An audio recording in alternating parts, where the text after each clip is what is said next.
Friends, Assalamu alaikum and you are watching my channel Iram Shazadi and I hope you all are good and I am also good.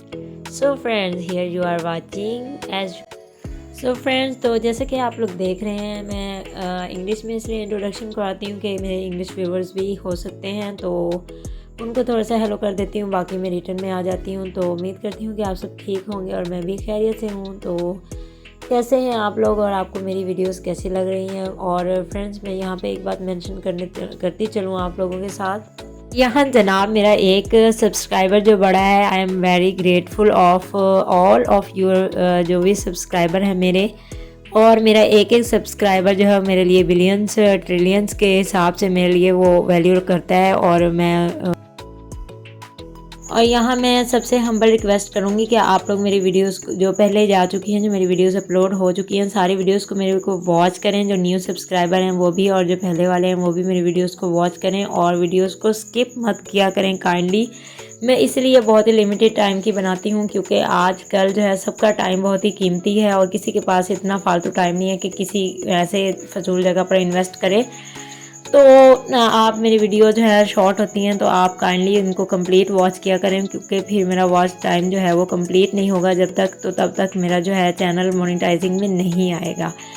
और मेरे जो है पहले 100 subscriber का मैंने अपने बच्चों को टारगेट दिया हुआ है कि जब मेरे 100 सब्सक्राइबर हो जाएंगे तो इंशाल्लाह I will give them a pizza treat. तो इंशाल्लाह तब तक तो कुछ ना कुछ करके बच्चों के लिए कुछ कर ही लूँगी। तो उम्मीद करती हूँ कि आप लोगों के लिए अच्छी अच्छी जो वीडियोस इंटरेस्टिंग लाऊंगी तो आप लोग ज़रूर इसको पसंद करेंगे।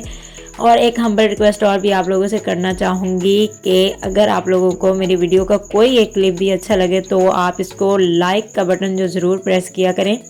इससे होता यह है कि इससे आप लोगों को तो कोई फ़र्क नहीं पड़ता, आप लोगों ने तो जस्ट एक थंब ही प्रेस करना होता है, लेकिन हमें बहुत ज़्यादा फ़ायदा हो जाता है वो इस तरह कि हम जो न्यू बिगिनर हैं, जो हम लोग स्ट्रगलर हैं, तो हमारा जो चैनल है वो आगे नेक्स्ट लोगों को रेकमेंड हो जाता है। इस तरह हमारी वीडियोस जो हैं वो ज़्यादा लोगों तक पहुंचती हैं और लोग हमें पसंद अगर करें तो वो हमें लाइक भी करेंगे और शेयर भी और सब्सक्राइब भी करेंगे।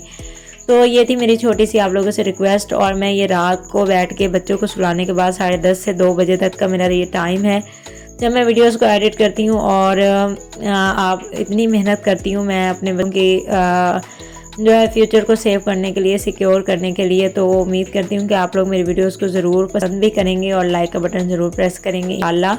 तो बहुत हो गई रिक्वेस्ट, इंशाल्लाह उम्मीद हूँ कि आप लोग मेरी बात पे ज़रूर अमल करेंगे और ज़रूर मेरी वीडियोस को वॉच भी करेंगे और शेयर भी करें। और यहाँ फ्रेंड्स मैं आपके सामने मूली का पराठा बना रही हूँ, तो इसकी सिंपल सी रेसिपी मैं आपके साथ जल्दी जल्दी शेयर करती चलूँ। तो यहाँ पे मैंने सारे मसाले जो हैं वो मुनासिब मिकदार में डालें, इतने ज़्यादा मसाले और बहुत भर भर के आप मत डाल करें कि आप जो उस असल चीज़ का टेस्ट होता है वो भी वो रहने दिया करें।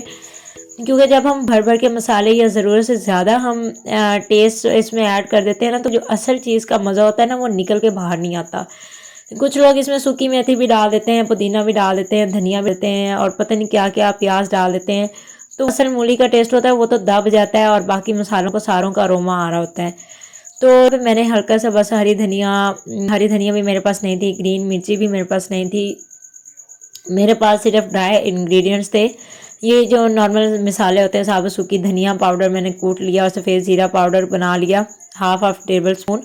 और उसके बाद मैंने यही नॉर्मल मसाले होते हैं, लाल मिर्च पाउडर और वाइट सॉल्ट, और साथ में जो है मैंने डाला इसमें हल्दी डाली। बस इतने से इंग्रेडिएंट्स थे और इतनी यमी बनी आई कैंट एक्सप्रेस। और यहाँ पे आप देख रहे होंगे पराठों के बाद आपके सामने शूज़ आ गए हैं। तो मैं आपके साथ ये शेयर करना चाह रही थी छोटा सा क्लिप कि अगर आपके पास बच्चों के शूज़ हैं और आप उनको वॉश करके ड्राई करना चाहते हैं तो आप लोग सिंपल बस एक कपड़े का कोई भी थैला हो उसमें आप रैप कर सकते हैं, और ताकि उसके कोई भी अगर डस्ट या ज़रा वगैरह उसमें बच गया है जूते में तो वो बाकी कपड़ों को ख़राब ना करे। तो आप सिंपल बस इसको किसी भी कपड़े के थैले में डालकर और आप इसको ड्रायर में सबसे पहले रख देंगे और उसके ऊपर बाकी कपड़े डाल के आप इजीली ड्राई कर सकते हैं। सवैयाँ जो देसी सवैयाँ बनती हैं जो बेसिकली, और आप यकीन करें मैं वो वीडियो नहीं क्लिप नहीं बना सकी उस टाइम, क्योंकि उस टाइम मैं बिज़ी थी और बच्चों के लिए नेबर्स से आया था तो मैंने जल्दी जल्दी जो है वो बच्चों ने खा ली। तो यहाँ पे देखे आटा हमने सिंपल जैसे हम आटा रोटी के लिए गूंदते उसी तरह हमने आटा गूंदना है और उसको थोड़ा सा सख्त गूंदना है ताकि नूडल्स उसकी अच्छी सी बन सकें। तो ये देखें ये तो फ्रेंड्स ये होममेड नूडल्स हैं, ये वर्मीसेलीज हैं और ये मेरे नेबर्स जो बना रहे थे, तो मुझे अचानक से मुझे पता चला, तो मैंने कहा कि क्यों ना हम वीडियो शूट कर लें और आप लोगों के साथ थोड़ा सा क्लिप शेयर कर लूँ। तो बस ये है मेरी ने किया गया सिंपल, बस जैसे हम नमक डाल के आटे में और रोटी पकाने के लिए हम आटा गूंथते हैं, सेम वैसा ही मेथड है, बस इसको सख्त रखना है हमने ताकि नूडल्स अच्छी सी बने। और उसके बाद हमने क्या करना है, इसी तरह सिंपल ये देसी मशीन होती है, इसको इसमें बनानी होती है और ये मशीन बहुत हार्ड होती है, बहुत टफ होती है। और उसके बाद सिंपल चारपाई पे चादर बिछा के या आप ज़मीन पे चादर बिछा के आप धूप लगवाएं और अच्छी तरह ड्राई करें, या फिर आप इनको रोस्ट करें। अगर आपका नॉन स्टिक पैन है तो आप उसमें ऑयल फ्री में भी रोस्ट कर सकते हैं, और अगर नॉन स्टिक नहीं है, अगर सिंपल कढ़ाई, तो उसमें हल्का सा ऑयल स्प्रिंकल करके आप इसको पहले ब्राउन करें, जैसे हम सिंपल सेवइयाँ रेडीमेड लेके बनाते हैं उस तरह हम इसको करेंगे। और उसके बाद हम रोस्ट करने के बाद हम इनका जो है पका लेंगे, हम जिस तरह चाहे दूध वाली बनाएं या सिंपल बनाएं। तो जनाब यहाँ पे हम आ गए हैं भिंडियों के खेत में, और जिसने का खेत पहले नहीं देखा तो वो जनाब आज देख ले। तो हम भिंडियों के खेत में आप लोगों के लिए ये वीडियो लेकर आई हूँ मैं। एक बैलगाड़ी था, गाड़ी पे सॉरी। तो मैंने कहा क्यों ना मैं आप लोगों के लिए ये भी ले लूँ, थोड़ा सा एंटरटेनमेंट भी हो जाएगी। तो मैं आप लोगों को दिखाना चाह रही थी कि दे बच्चे कितनी मेहनत से अपनी तालीम हासिल करने के लिए कहाँ कहाँ से दूर दूर से आते हैं। और शाबाश है इस गधा गाड़ी वाले पे, और थैंक्स अलॉट है और सलाम है इन लोगों को जो लोग इतनी एफर्ट करके बच्चों को भेजते हैं। और उस वक्त गर्मी बहुत शदीद थी जब का ये मेरा क्लिप है, तो मैंने क्यों ना आप लोगों के लिए शूट कर लूँ। और ये है मेरा, और फ्रेंड्स ये थी मेरी छोटी सी आज की वीडियो। और यहाँ पे भिंडियों का सालन आपके साथ मैंने कहा शेयर कर लूँ, ये इस तरह का कुछ बना था और यहाँ पे का सालन भी था। तो मिलते हैं नेक्स्ट वीडियो में, टिल देन अल्लाह हाफिज़।